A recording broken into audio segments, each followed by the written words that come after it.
What I have here is one sleeve of each of the different Nespresso capsules available from Nespresso's UK store, which is a lot. It's 36, and I'm going to taste all of them. You might ask, why would I do this? And that's a good question. I'm going to go through the pros and the cons of doing this. Firstly, the pros. I'm just curious. How different are these? How much variety, how much variation and flavor do they really offer? A lot of people get angry with my opinions about Nespresso, arguing that I just haven't tried the right capsule or I'm uninformed. And to some extent, I might agree. I haven't tasted everything. And so if I want to understand what people love about this, I should approach it with an open mind. They sell something like 14 billion of these things a year. Understanding this is important. And now for the cons. Well, firstly, Nespresso is owned by Nestlé, and Nestlé is a company that has done and seems to continue to do indefensible things. And I'm always nervous about kind of talking about them in what might be construed as a positive or promotional way. That isn't really the intention here. The last big con, of course, is that 36 cups of coffee is not good for the human. I will be tasting, but I'll be spitting it out. I'll be rinsing my mouth out. I'll be sparing you those visuals and details. Don't you worry about it. But I still might feel pretty weird from caffeine consumption. So I'm kind of nervous in that regard. I'm going to try and score each of these in a way that I hope is vaguely useful to you. I'm going to indicate kind of a level of roast from 1 to 10. How roasty are these? And then for my second kind of rating, complexity, interestingness. Are they kind of generic coffee tasting? That would score very low. Or do they have some complexity, some character to them that's kind of individual to the pod? That would score much higher. Without further ado, let's begin. So the Così is the lightest, I suppose, of these. It's kind of 4 out of 12 on the strength rating. I would say it's still medium, a developed, darker, medium style roast. They talk about jammy fruit. I'd get none. They talk about cereals. I get some. So I would say on the roast level, for me, it'd be like probably 5 out of 10. I know it's going to get much, much darker, so I need to leave some space. Complexity, honestly, like a 3. Yeah, just kind of generic, slightly cereally coffee. So this is Chiaro, which means light. There's no strength rating on this one, which is kind of interesting. They say it's designed for working with milk, which seems weird for one you would call light. So this is kind of the same level of roast, almost. Like it's not particularly dark, I would say, in the sort of 5 out of 10, maybe even lower. It tastes like the coffees in there are lower altitude, so it's kind of got a heaviness and a total lack of acidity. Very generic coffee taste, so probably like a 2 out of 10. Like there's not a ton of characteristics in there. That's kind of mind-bending. Kenyan and Indonesian coffees mixed together, I would have expected kind of fruit and body. There is no fruit. From the translation, one might expect some whimsy. I'm not sure we're going to get that. It's supposed to be South American Arabicas, the least, traceable origin description I think I've ever heard. And I think a little bit of Robusta from nowhere in particular. Still though, distinct cereal notes. That sounds charming. It's darker on the roast level, maybe a 6 out of 10 now. Again, maybe 3 out of 10 on interestingness. Yeah, it tastes like slightly burnt, exceedingly bland granola. The description says sweet biscuit, and I can't get past biscuit, though I wouldn't say particularly sweet. The thing about these, this is again maybe like a 4 or 5 out of 10 on roast and like a 2 or 3 out of 10 on complexity or kind of character. If you like these, I completely understand why, because there's nothing wrong with them. There's no defective or unpleasant taste in them.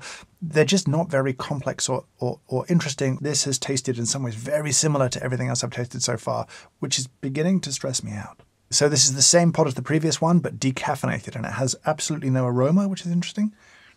Impressively, this tastes exactly like the previous pod, which I guess is easier because there's not a ton of complexity, but it is kind of biscuity and a little bit roasty, but not really roasty, just like a little bit roasty, not particularly sweet, no acidity, but really, really like the caffeinated version. So I guess well done Nespresso there. So this is another Barista Creation. This is Corto, and this seems to suggest that you, being a barista, you're going to do some recipe making. You're going to steam some milk. You can add 10 to 20 mils of hot milk, a couple spoonfuls of foam on top, and thusly it will have made a kind of traditional macchiato, I guess.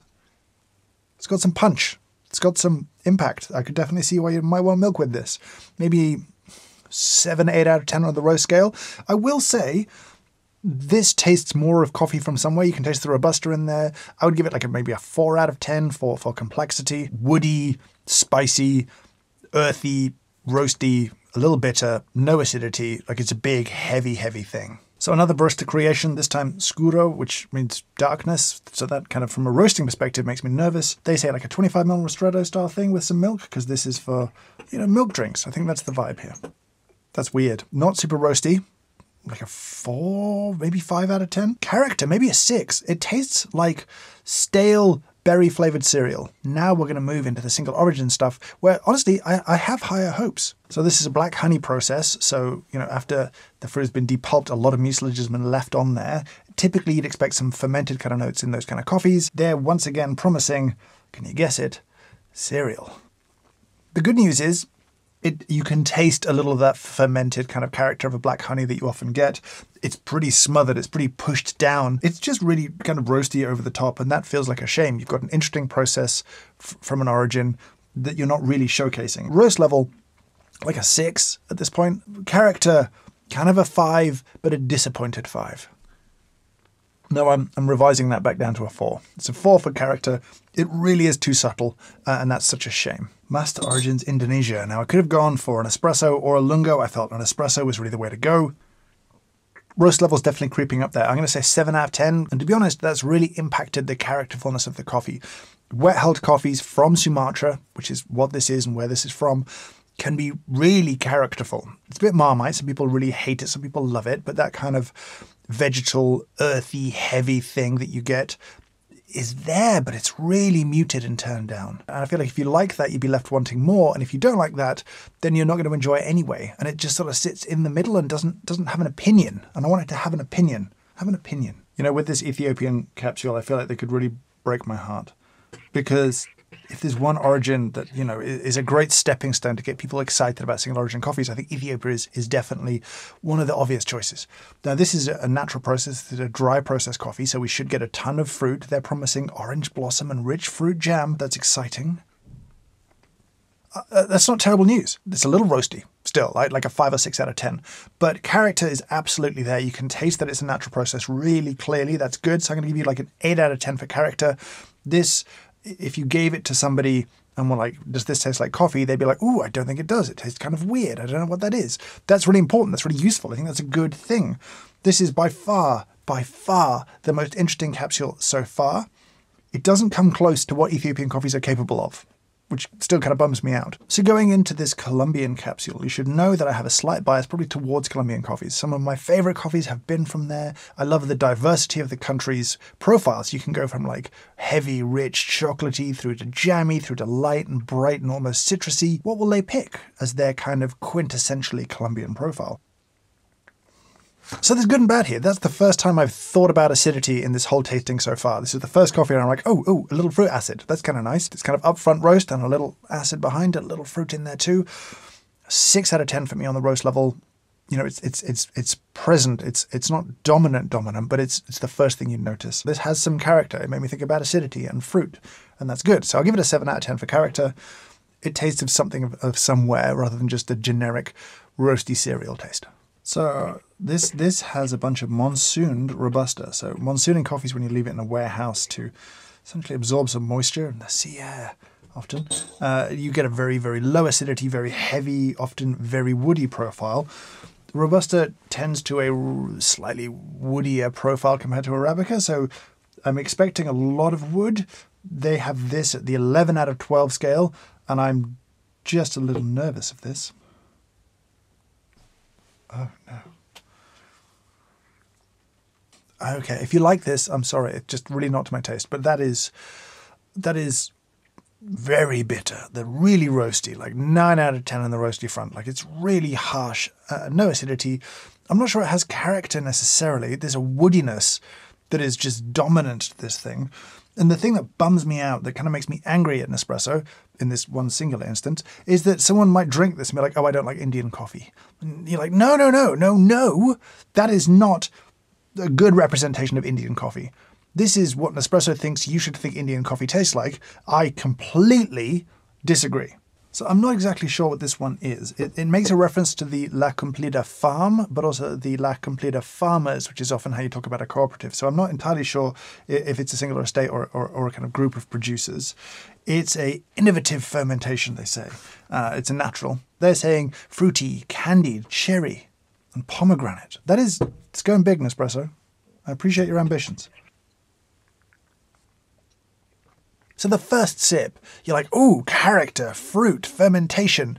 There's something going on here. And then that gives way to just a steamroller of bitterness and roast. That's such a weird experience. You get some acidity right at the start, like it's kind of punchy and sharp and interesting. And then it finishes with like a really cheap fake strawberry ice cream, but then someone's put badly burnt caramel on top. And that's the kind of combination. There's a little fruit and texture left behind, a kind of creaminess that's there, but this harsh, roasty attack that I think smothers the character. Maybe they know better than me. Maybe they know what works with millions of people, and I don't know what works with millions of people. But if you drank this and you liked it, know that the interesting thing about it, you can have so much more if you go with a lighter roast, like a less developed roast. Again, another missed opportunity to really showcase how interesting coffee can be. These next three are all from the Reviving Origins collection. This first one is from the Democratic Republic of the Congo.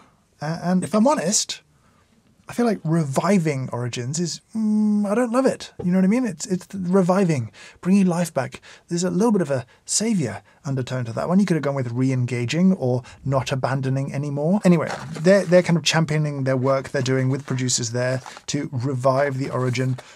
I will stop rolling my eyes maybe. Tasting notes, mild fruity note, and our favorite friend, cereal, is back again. Hooray! I would say like a roast level of 7 or 8. All I taste is roast, kind of cereally roast. There's no character here. I'm going to give it a 2 out of 10. That could be from anywhere. It just tastes like Nespresso. It doesn't taste like an origin, and that feels like a weird thing to do with a Reviving Origin series. I'm trying to think. I'm not sure I've had coffee from Zimbabwe before. I really don't think I have. So this makes this exciting for me. This is kind of a first. Not gonna lie, did not expect Nespresso to introduce me to a new origin. Now, they're promising a lot. Berries, berries, berries, berries, berries. Smells a little bit like berries. Idiot. That is weird. I don't know what that is yet. And weird is good. So on the characterful level, again, 7 or an 8. Roast level, 6. So still, a lot of roast in these, like a lot of roast. Something about this reminds me of blackberries, but also like the leaves of the plants as well, like something slightly vegetal and slightly planty about this, with this berry quality as well. It has this super late in the game acidity where you take a sip, you're like, okay, and then wham, this weird acidity comes out of nowhere. It's not my favorite kind of acidity. It's a little sharp and kind of grippy and not refreshing, but a bit sourier than the other stuff. It's definitely characterful and unusual and interesting. So tick, tick, tick from me there. But I don't love it. It makes me want to drink more coffee from Zimbabwe though. Like I'd love to taste like a lighter roast of that and see what was really going on, because that's kind of weird. But weird is good. So the last of these Reviving Origins is a coffee from Uganda. And I'm happy to see a coffee from Uganda here. No. There are no floral characters here, or characteristics. Either way, nothing's floral. That's roasty. It's just developed coffee from roasting. It's bitter. It's got a lot of texture, but it doesn't have any acidity or complexity. I would say probably an 7 or an 8 out of 10 on roastiness, on roast development, and maybe like a 3 on character. Again, Uganda can produce some incredible coffees, and I just wouldn't know that here. This just tastes of roasted coffee. That's all I taste here. It's just so bizarre. So I'm just opening this now, and I've noticed that the scale has changed. So on the little capsules, you've got your scale, and this is 10 on the punchy angry scale. This is now 10 out of 13. The capsules I tasted earlier were out of 12, and that was already ridiculous. Why has this gone to 13? That's not even a good Spinal Tap reference. That's just like weird. So this is the World Exploration Series. So they basically rebranded all their Lungo capsules into these kind of city capsules. Now you might quite reasonably presume that, naming a blend after a city in Africa, you might put some coffees from Africa in there. No. We're going to do just India, Arabicas and Robustas apparently, which is a bit of a surprise. I can smell the Robusta coming off this. It's pretty roasty smelling too. That's not my favorite so far today. That's a lot of bitterness. That's all my brain can really get to right now is bitter, burnt tastes, like close to kind of charcoaly bitter tastes. There's a little bit of woodiness and kind of spice and earth in there too. That's a really kind of intense, old school, kind of rough around the edges, big cup of coffee. Why did I sip that again? So this is now the Tokyo Vivalto Lungo, and I just need to read the box to you quickly for the best accidental national compliment I've seen in a while. Known for tea, the Japanese also have a real affinity for coffee. Sophisticated and naturally sweet, they love rich coffee with balanced, elegant aromas. Are you saying that the Japanese are sophisticated and naturally sweet? Did you just give tasting notes to the nation of Japan? This is supposed to be complex floral with a hint of acidity. So this is coffee from Ethiopia and Mexico in here, and it's got some character. It actually tastes of something. I would say roast for them in the middle, 5, 6 out of 10. Character, probably 7 out of 10. Not superbly characterful and complex, but more so than most things that we've tasted today, if I'm honest. It's got an opinion. It's doing something a little different to the other stuff. They didn't tell me it tasted like cereal, which is frankly a treat. So the Shanghai Lungo contains 3 origins I don't often see together. It's coffees from Kenya, China, and Indonesia. Now I presume with there being Chinese coffee in here, they called it the Shanghai Lungo for that particular reason. They say it's some sort of exploration of modern Chinese coffee culture, but I'm skeptical, to say the least. I feel like I'm picking on this one when I say I don't want to drink it. I think I'm reaching the point of pain with these, where I'm not having a good time. A lot happened there. I don't really know what was going on, but a lot of flavors happened. Roast level not super high. I could smell some roast, but it's like a 5 out of 10 probably, like at the lower end of what they do certainly, but still, unavoidable. Apparently. Definitely berries. So I get the Kenyan coffee in there. So some character. I'm going to go like 7 out of 10 for character because I feel like it has some character. It's a really weird blend. I'm kind of intrigued by it. Definitely more interesting than 80% of everything else we've tasted. Do I love it? I'm not sure I do. So next up is the Stockholm Fortissimo Lungo, which is honestly making me think of the syndrome more than the city right now. Oh wow. Okay.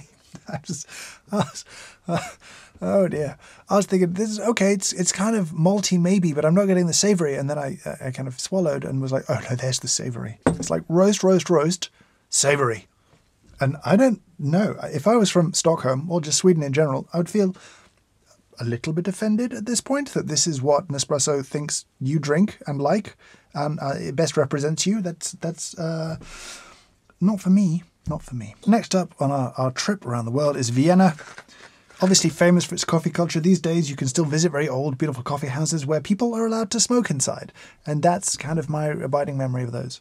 I feel like there's something evocative of that environment in this coffee. Not super dark roasted, like maybe a 5 out of 10 for me on the roast level. There's something weird in there. Where are these coffees from? Brazil and Colombia. It doesn't taste the way I expected it to. There is some character to this, so I guess I'm going to give this like a 6. It's weird. It starts out super generic and then just briefly has a moment of complexity or characterfulness and then goes back to generic again. So let's bring that down to a 5 out of 10. I think that's probably where we're at. It feels a bit like it's aiming to be kind of inoffensively coffee, and as a result, I am offended. So this one smells like Robusta and roast, if I'm honest. What's my roast level? 4? This doesn't smell like a 4. Yeah, probably like a 4 or 5 on the roast front. Tasting notes, distinct cereal and sweet popcorn. Nespresso, not everything in coffee has to taste of cereal. I don't think coffee should taste of cereal. I don't think that's a delicious, enticing tasting note. I am not specifically cross with this one, but I'm just like, what's with the cereal obsession? I think I'm done. I think I'm just cross enough with these that I want to stop for now, and I don't want to drink any more coffee today, so I'm just going to stop. So I think we need to take a break for today. I think if I'm going to sleep, be human, in any way functional, I need to stop drinking coffee, even if I'm spitting it out, because I've had enough. I've had enough coffee for today. I'm not going to mess myself up. So in a minute, I'm going to hand over to Tomorrow Me. He'll be more refreshed and ready to drink more coffee again. We've still got the Italian-inspired stuff to do, which is, I hope, interesting, and we've still got the weird flavoured stuff to do, which terrifies me. And we'll do all of that after a short ad for this video's sponsor, which is Squarespace. If you need a website or a domain, then I would recommend checking out Squarespace. It makes it so easy to go from having an idea at the back of your mind to having something beautiful representing you online. Maybe it's a portfolio of your creative work. Maybe you've got a cafe or a restaurant and you want a new website, a better website. Maybe you want a little e-commerce functionality just built right in. All of that is possible and easy with Squarespace. If you don't believe me, then sign up for a free trial and go and build something. Start with one of their templates and begin to fill it with your words and your images and your ideas. And very soon you'll see you'll have a website that looks amazing on every device, every browser. And once it's live, there's nothing to patch or upgrade or install. And when you're ready to launch it, use code James Hoffmann for 10% off any website or domain. Thanks to Squarespace for sponsoring this video. Let's get back to making some coffee. So I start today feeling nice and fresh. We start with a new category too. It's the Ispirazione Italiana, the Italian-inspired collection, and we're going to dive in. These suggest either espresso or ristretto, so I'm going to lean towards ristretto on most of these. I don't necessarily want to extract them fully, going by the previous experiences I've had. Plus, the ristretto for them is kind of like a normal espresso to most people. Venice is up first, and interestingly for an espresso that brews that fast, they're suggesting thick body and caramel flavour. 8 out of 13 on the roast level. Smells a little higher than that. Let's have a taste. Yep, that's pretty roasty. I would go probably 8 out of 10 on the roast level. It's a kind of dominant roast flavour here. They would say caramel. I don't really get much caramel. I feel like they're not really aiming for something characterful here. They're aiming for something actually pretty generically roasty coffee-y, and they are succeeding, but I'd give it like a 3 out of 10 maybe on like character or complexity. It's very simple, it's very linear, it's roasted coffee, pretty dark roasted coffee, and that's kind of it. So next up, Florence. So this is their kind of north-south blend where they're going fruity notes from the north of Italy and then cocoa chocolate notes from the south. This actually brewed a little slower than most of the other capsules, and it has that kind of chocolatey thing for sure. Tons of roast in there as well. I'd say another 8 out of 10 on roast, another 3 out of 10 on complexity or character. It is a little chocolatier than the last one, but that's kind of it. They're really not that dissimilar. So our decaf Florence is up next. So previously the decafs have been very similar to the kind of caffeinated versions. Interesting, it's not as good a decaffeination as the other one I had before. This is a kind of woodier version of that kind of dark roast chocolatey thing. Roast level's the same, kind of 8 out of 10, tons and tons and tons of roast flavor. Complexity, probably again a 3 out of 10. Just not very interesting or complex. I totally get though why this profile appeals to people. It's very thick, heavy, kind of classic in that regard. So the Napoli is probably my most feared pod because it goes to 13 on the strength rating or the whatever rating they have here. This is all the way to the top, so this is definitely getting pulled as a ristretto. Whoever's writing the copy on this is clearly having a tremendously good time because I just don't understand how you can claim that a blend of coffee has been leavened with Robusta. Not a lot of taste notes, lots and lots of texture notes. Ooh, I smell you. This has been well leavened with Robusta. That is potent. Heaps of roast. That is incredibly bitter. That is dominantly bitter, but still has some flavour. So I'm going to go 10 out of 10 on the roastiness level, but at the same time, character, maybe a 4, because the Robusta is so obvious. Like this feels like a almost dominantly Robusta espresso here. That's all I taste is that kind of woodiness, that kind of earthy, slightly rubberiness of a kind of classic Robusta profile. This is very old school Robusta. I don't want to take a second sip. We travel now to Rome, where I'm told to expect finesse, deep flavour, and a spiking of acidity in there, which is a lot of promises. Gonna give it like a 7 out of 10 on the roastiness and maybe a 2 out of 10 on character. That is an incredibly characterless espresso to me, actually. I don't get deep flavour or finesse in there. I get like very linear coffeeness. Again, like a lot of these capsules, it's not flawed necessarily. If you like a roastier coffee profile, you'd probably quite enjoy it. But I just don't get any complexity whatsoever out of this, any real character at all. I think you could have more fun. So next up is Palermo. Seems to be very similar in promise to the Napoli pod. Really roasty, apparently 12 out of 13, so not as intense, but also stating there's a high Robusta content and some thick, dark crema, which we have. They want it to be woody and spicy, which the subtext for me is this might hurt you a little bit. And you might like it, you might not. Oh, that's the one. That's my least favorite today by quite a long way. That is hugely bitter. There is a ton of Robusta flavour in there. It is very dark roasted as well. I don't know how this rates 12 and the other one rated 13. That is lingering and brutal. That is a 10 out of 10 on roast.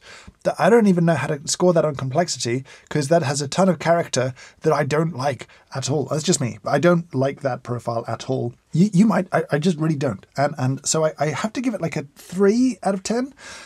It's a lot of what people might expect cheap coffee to taste like, ultimately.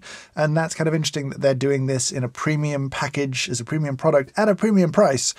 But that's not a premium coffee experience to me at all. That's a very traditional, commoditized, old school, cheap coffee espresso experience. So the last of the cities today is Genova, from the north, so we're expecting a lighter roast, and that's what we have. They have a 6 out of 13 on the rating. And our good friend, the cereal tasting note, is back. That is unexpectedly bitter, kind of harsh. I get where they're going with cereal. I'm going to say a 7 out of 10 on the roastiness scale. It's a little bit cereally. It's not particularly caramelly, not the way that coffee can be caramelly. I'm kind of intrigued by these kind of, showcasing the diversity of Italian espresso by basically doing 2 different styles.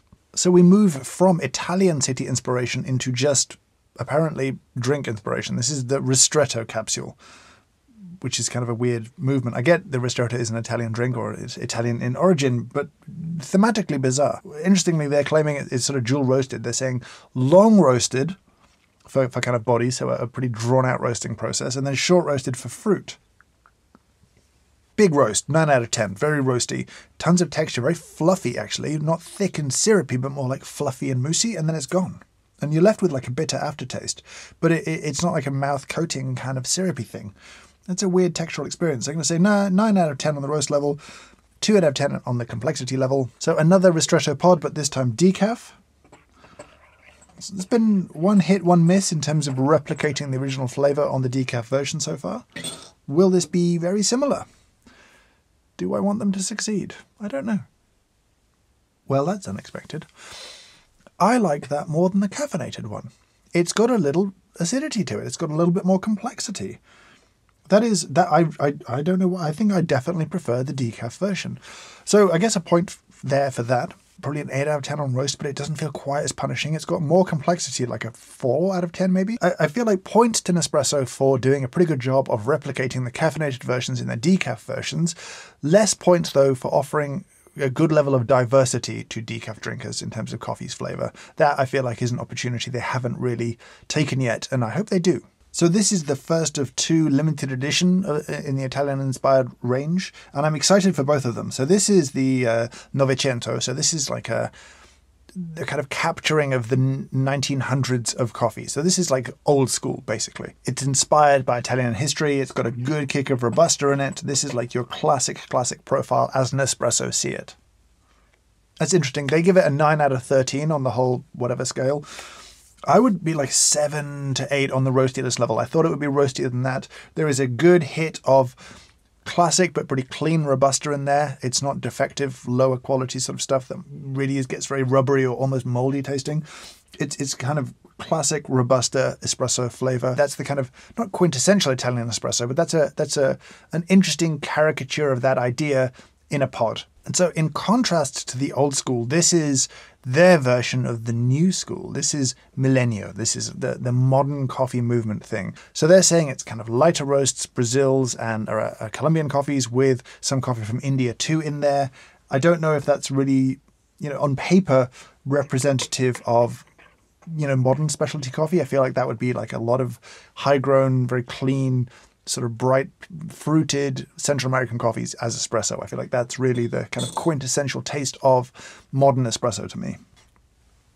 I'm kind of surprised they didn't use cereally here, because this definitely tastes like cereal. They say fruity. I get almost no fruit. It is very linear. It's not particularly roasty. I'd go maybe 6 out of 10 for them on that scale. It's not particularly sweet or complex, actually. Maybe like a 4 out of 10 on that front as well. I can't really taste any real character of the coffees. They feel very similar in a way in the blend. I can't tell what's doing what. And I feel like modern coffee is about transparency of flavor. And so you can taste what each component is doing in the blend. That's kind of what the fun part of modern blends often is. And this is disappointing in some ways because we've seen a ton of modern specialty roasters put great coffees into Nespresso-compatible pods.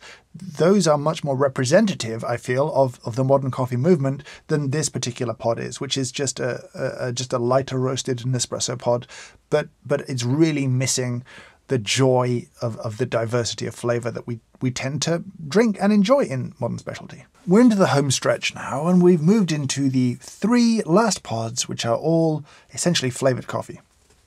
And so here, wow, I have the Vanilla Eclair, which is basically just a pod with vanilla flavor in it. Cheers.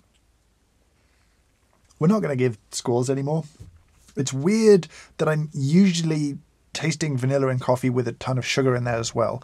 And without the sugar, it doesn't work for me. I feel like that's very, very woody. Like you get that kind of hit of almost like vanillin, that like fake vanilla flavor, and you don't get the kind of prunier, fruitier, richer tones of vanilla. It just goes from that to kind of woodiness. Our second flavor is caramel creme brulee. It's caramel. It's basically, I don't know why they put the creme brulee in. I think that's overselling this thing. It's just coffee with the most obvious caramel flavor added to it. If you've had fake caramel flavor in anything, you know exactly what's going on here. That presents much sweeter, like much sweeter. It doesn't linger like sugar, but it has almost like that caramel quality just gives your brain this pop of sweetness that works much better. It's not a great caramel flavor, but it's certainly more enjoyable than the vanilla. And so we come to the end of our journey with the cocoa truffle pod. Obviously, there's chocolate flavor or cocoa flavor added to this. Thankfully, I've managed to find one more pod where they proudly tell me it tastes like cereal. Anyway, chocolatey thing, I don't care anymore. That is awful. What is going on there? That tastes off to me. That does not taste right. That is a disservice to coffee and to chocolate, if I'm honest. I maybe it somehow works in milk. That is the weirdest pod so far by a mile. It's kind of a roastiness, a kind of off ferment to the point of slight moldiness almost in there. The chocolate is barely chocolate. That's just really wrong. It is not rich and reminiscent of a dark chocolate truffle. I really don't like that. So there it is. There is every single Nespresso pod I could buy. And I'm not sure I've had a lot of fun, but I've learned a ton. And it's really interesting to see one of the biggest coffee companies in the world showcase coffee's flavor or kind of not. Here's the takeaway from this for me. If you like any of these pods, especially some of the ones that I didn't like, but even if you like some of the ones that I do like, great news. For less money per gram, you can buy a lot more of what you like and less of what you don't. Not only are there good coffees in Nespresso compatible pods, but outside of the Nespresso world, there's some amazing coffee that I think if you liked any of these coffees that I tasted, any of the 36, then there's such a fun journey ahead of you if you want to take it. That's not expensive, that is fun, that is relatively low risk. There's just so much more diversity than what you've tasted within Nespresso, than what they offer, and that's very exciting. Even within the darker roasted end or the lighter roasted end or something in between, that's the lesson here of like, if you love Nespresso, I have no issue with that. And I don't think you're wrong for enjoying it. And just because our tastes don't line up, there's no judgment here. We just like different things. That's okay. But I am 100% confident that you could find something you love 10 times more. That is 10 times more fun. And that to me is the exciting bit of coffee. Now I want to hear from you down in the comments below. Do you drink Nespresso? Do you have a favorite? Did your experience of that favorite differ from mine? Do you think I was unfair? Did I just have a very different tasting experience to you? I want to hear from you. Share your thoughts with us, the community. We'd love to know, are you enjoying this stuff? Now, I've got a lot of pods left over and a machine, which I'll give away to one of my Patreon supporters if they want that, because they support this channel incredibly and allow me to do this kind of stuff and just go and buy every single pod that Nespresso makes. So thank you to them too. For now, I'll say thank you so much for watching. I hope you have a great day.